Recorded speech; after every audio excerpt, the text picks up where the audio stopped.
자, 이번엔 사건 전문가 모시고 우리 사회에서 벌어진 사건 속으로 들어가 보도록 하겠습니다. 안녕하십니까? 안녕하세요. 안녕하세요.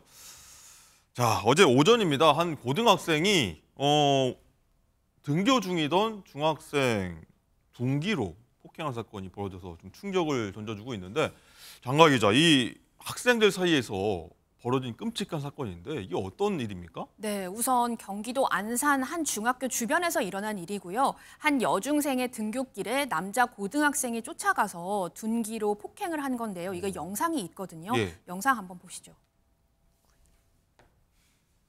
네, 저렇게 여학생이 먼저 걸어가고 있고 뒤에서 남학생이 쫓아오고 있죠.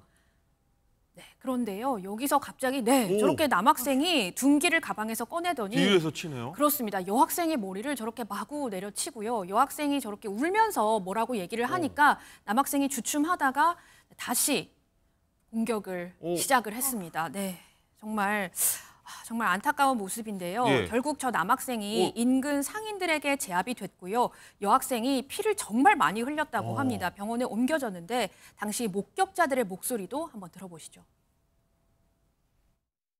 온몸이 다 피투성이라 이제 이건 죽겠구나 싶어서 양팔을 처음에 잡았는데 팔을 잡히고도 손이 살아있으니까는 여자애를 계속 힘이 모자라잖아요. 운동하셔가지고 연장 들어서 그 남자 차서 이렇게 잡아서 발라 누른 거예요.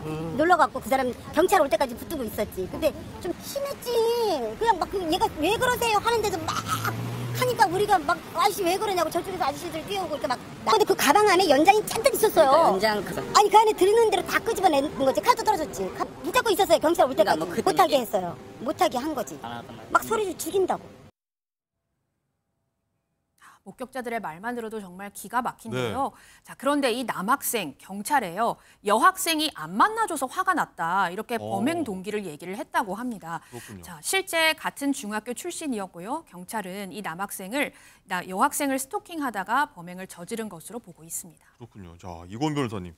자, 주변 상인들 아니었으면 정말 큰일 날 뻔했는데, 자, 문제는요. 잠깐 이 목격자 시민들 목소리 들어봤을 때 이 가해 남학생 가방에서 흉기, 연장이라고 표현하던데 흉기하고 유서까지 발견됐다 하더라고요. 그러니까요. 이 가방을 뒤져보니까 그 안에는 다수의 흉기가 나왔고요. 연장이라고 불릴 수 있는 다수의 흉기가 나왔고 유서도 있었고요. 부탄가스까지 있었다는 겁니다. 근데 그 유서의 내용을 살펴보니까 과거에도 이런 범행을 계획했다가 실패했다는 내용까지도 그 안에 있었습니다. 그럼 여중생을 계속 따라다녔다는 거군요. 그렇습니다. 스토킹. 네, 그러니까 계획 범죄일 수밖에 없다는 거죠. 이전에 실패하다가 이번에 드디어 이제 범행에 이제 돌입했다라는 걸 알 수가 있는데, 그러면서 아까 장 기자님께서도 말씀 주셨듯이 결국에는 스토킹, 이 남학생을 좀 좋아했던 것 같습니다. 그래서 약 1년 정도로 스토킹했다라고 이 피해자의 부친도 이야기를 하고 있는데, 그렇게 1년간 스토킹을 했는데 계속해서 비양이 만나주지 않자 본인이 원한이 차서 이런 범행을 했다라고 보여지고요.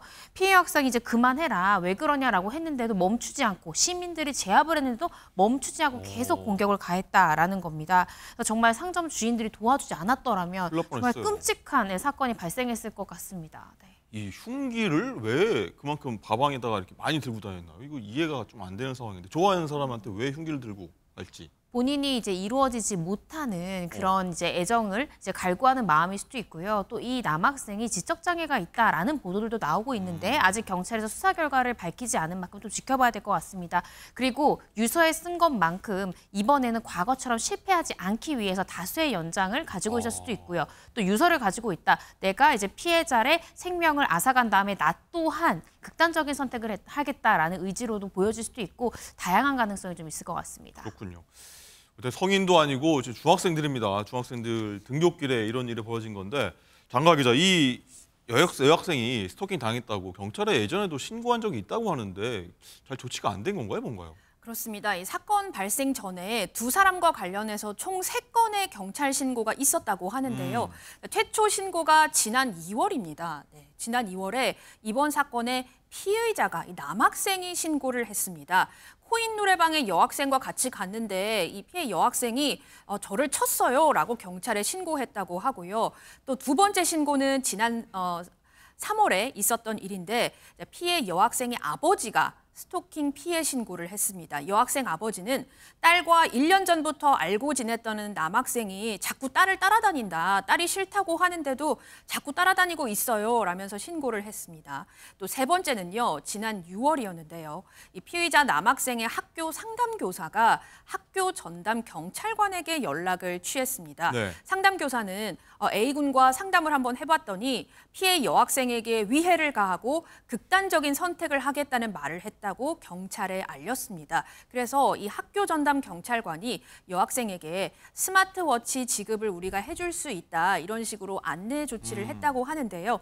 자, 이 여학생이 결과적으로는 당시에 이 스마트워치 지급은 신청하지 않아서 실제 지급은 이루어지지 않았다고 하고요. 네. 또 학교 전담 경찰관은 이와 동시에 이 남학생 부모님하고도 좀 상의를 했다고 해요. 그래서 남학생을 좀 이 정신과의 정신병원에 좀 입원을 해야 되지 않겠냐라고 해서 자, 입원을 했는데 20여일 만에 퇴원을 했다고 합니다.